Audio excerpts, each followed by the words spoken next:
আসসালামু আলাইকুম রহমতুল্লাহ। আয়ান মিডিয়ায় আপনাকে স্বাগতম।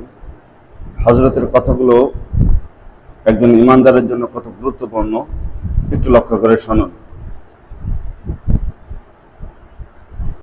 শরিয়া শাসনে আতঙ্কিত হবে চোর, শরিয়া শাসনে আতঙ্কিত হবে ডাকাত, শরিয়া শাসনে আতঙ্কিত হবে জিনাকারী, শরিয়া শাসনে আতঙ্কিত হবে ব্যভিচারী, শরিয়া শাসনে আতঙ্কিত হবে গণহত্যাকারী, শরিয়া শাসনে আতঙ্কিত হবে সুদখোর, শরিয়া শাসনে আতঙ্কিত হবে মদখোর, শরিয়া শাসনে কোনো ভালো মানুষ আতঙ্কিত হবে না। সুতরাং আগামী দিনের বাংলাদেশে আমরা যদি সকলকে একটি সুন্দর বাংলাদেশ উপহার দিতে চাই, তাহলে আমাদের একমাত্র মুক্তির পথ হলো শরিয়া।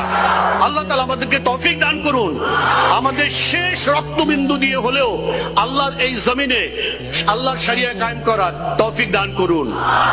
আমার দিন